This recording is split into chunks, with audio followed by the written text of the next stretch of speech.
नमस्कार, प्रणाम, हर हर महादेव, जय शिव काशी। भांग धतूरा चढ़ाने पर भगवान शिव शंकर कैसे प्रसन्न होते हैं और क्या क्या चीज़ें इससे जीवन में बदलाव आते हैं। तो सबसे पहले मैं बता दूं, जिसकी कुंडली में राहु केतु मंगल खराब हो तो वो लोग एक उचित समय पर, जैसे सोमवार के दिन या महाशिवरात्रि पर, या तो बहुत ज़्यादा कोई व्यक्ति बीमार है, ऐसे वक्त पर शिव जी को अवश्य धतूरा का पुष्प अर्पण करना चाहिए, धतूरा अर्पण करना चाहिए उन्हें। यह एक औषधि भी है, भांग एक औषधि भी है। उसके पत्तों को पीस कर लगाया जाता है, पिया जाता है।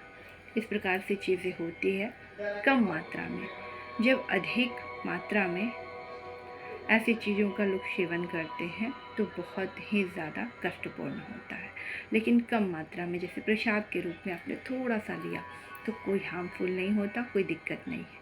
अब मैं आपको बताती हूँ, जब सागर मंथन हो रहा था तब यह एक मदरा नामक पर्वत पे जा गिरा था अमृत, एक बूंद।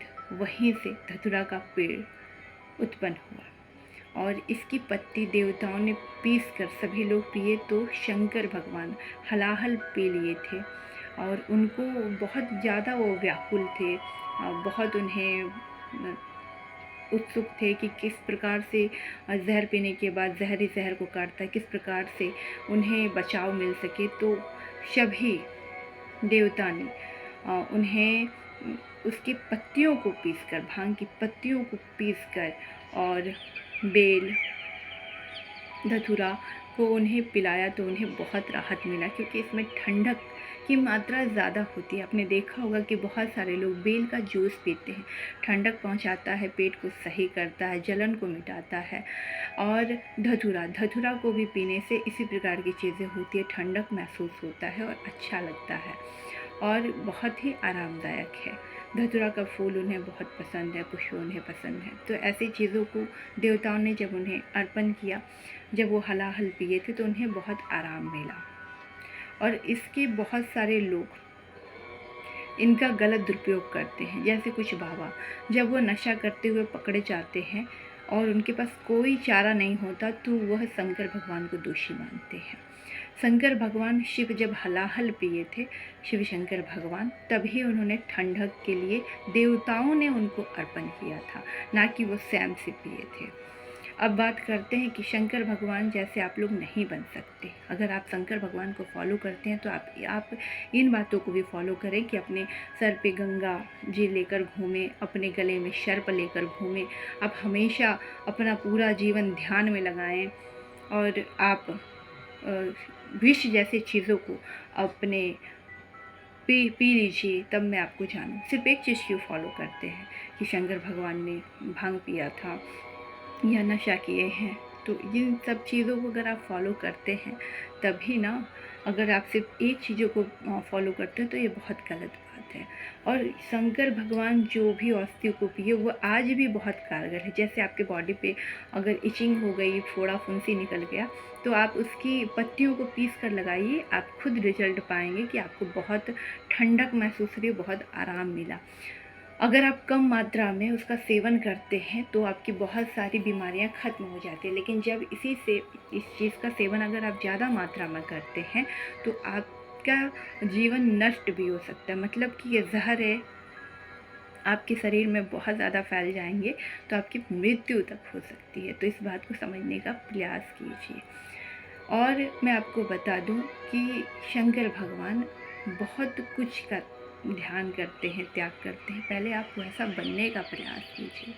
शंकर भगवान को अगर आप फॉलो कर रहे हैं, ये कहाँ से ये सारी चीज़ें शुरू हुई? देखिए, मान लीजिए कोई साधु संत है, वो नशा कर रहे हैं और नए नए साधु संत बने, वो नशा करते हैं पहले से और वो पकड़े गए, तो वह शंकर भगवान के ऊपर इन सब बातों को डाल दिया। उन्होंने कभी अध्ययन नहीं किया किस प्रकार से क्या चीज़ें हुई, उनको कुछ नहीं पता।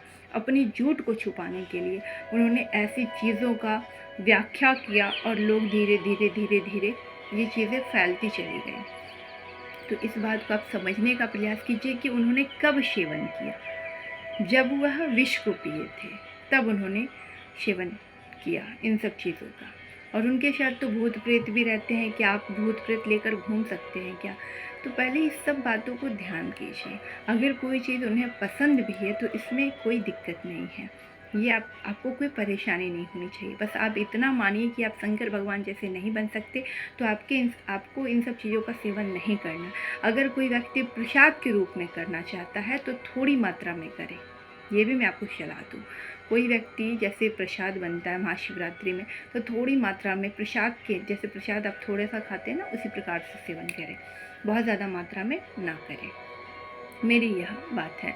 और ऐसे भी हमारे समाज में विष रहित चीज़ें बहुत सारी हैं।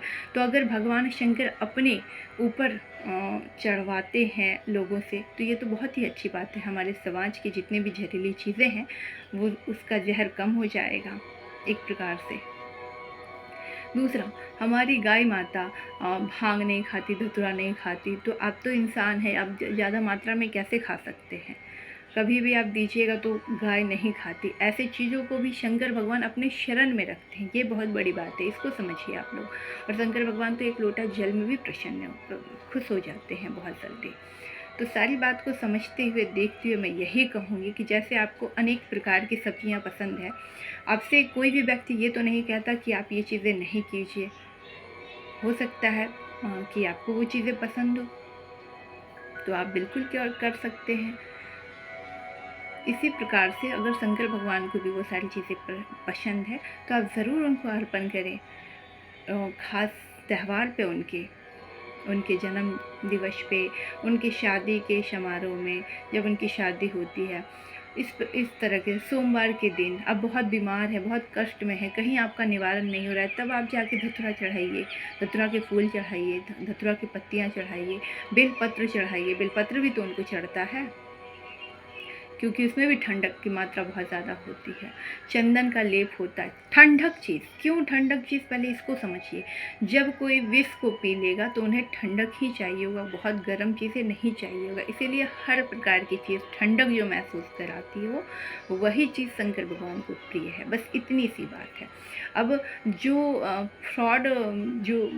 फ्रॉड साधु संत हैं, वह इसका मजाक बना दिए हैं। वो चिल्लम में ले लेकर फूंक मारते हैं लंबी लंबी। तो आप बताइए, जब कोई व्यक्ति पूरा दिन नशा में होगा, वो कैसे ध्यान लगा सकता है? आपने शंकर भगवान को जब भी देखा होगा तो वो हमेशा ध्यान करते रहते हैं। वो किनका ध्यान करते हैं? राम भगवान का ध्यान करते हैं। वो समस्त लोगों का कल्याण चाहते हैं, जो उनका पूजा पाठ करते हैं, जो उनकी भक्ति करते हैं। वो सभी व्यक्ति का ब्यौरा रखते हैं कि कौन व्यक्ति मुझे पूज रहा है, कौन कैसा है। बहुत दयालु हैं और उनके लाखों भक्त हैं। हर हर महादेव, जय शिव काशी। आप सब लोग ज़रूर इसे शेयर कीजिएगा। और फिर से मैं कहती हूँ कि अगर आप औषधि के रूप में इन सब चीज़ों का सेवन करते हैं तो ये आपके लिए बहुत अच्छा है। लेकिन अगर कोई चिल्लम फूंकता है, ये सब गलत बातें हैं, वो नशा में आता है। और जो व्यक्ति नशेड़ी है, वह व्यक्ति कभी भी भक्ति नहीं कर सकता, भक्ति के मार्ग पे नहीं चल सकता। वो सिर्फ एक फ्रॉड है, बस इतना जानिए। क्योंकि शंकर भगवान तो शंकर भगवान है। अगर आप एक चीज़ को फॉलो कर रहे हैं तो सभी चीज़ को फॉलो कीजिएगा, तब मैं आपको जानूँगी कि आप भी शंकर भगवान की हर एक चीज़ को फॉलो कर सकते हैं। तब तो आप बहुत बड़े विद्वान हैं और आप हर चीज़ का नशा कर सकते हैं। अगर मेरी बातों से एक भी व्यक्ति सहमत है, कोई भी व्यक्ति, तो ज़रूर कमेंट बॉक्स में हर हर महादेव ज़रूर लिखे, क्योंकि यही सच्चाई है, इसके सिवा कोई सच्चाई नहीं है। जब कोई व्यक्ति अपने झूठ को छुपाने के लिए तरह तरह के पाखंड को उत्पन्न करता है, तो पाखंड बहुत जल्दी फैलता है लोगों के बीच। तो पाखंड नहीं फैलाना है। हमारे सनातन संस्कृति में, हमारे धर्म में जो चीज़ उचित है उसी को आप लोग बढ़ावा दीजिए, जो अनुचित है उसे बढ़ावा नहीं दीजिए। किसी भी प्रकार का जहर थोड़ी मात्रा में, जहर ही जहर को काटता है। थोड़ी मात्रा में तो सही है, लेकिन अगर बहुत अत्यधिक आप करते हैं कोई भी चीज़ों का सेवन, तो आपके लिए घातक है। जैसे खाना भी अब बहुत अत्यधिक मात्रा में खाते हैं, तो वो भी आपके लिए जहर समान है। इस बात को भी समझिएगा। तो कोई चीज़ का अत्यधिक मात्रा नहीं होनी चाहिए, थोड़ी मात्रा में कुछ नहीं होता। बोलिए हर हर महादेव, जय शिव काशी।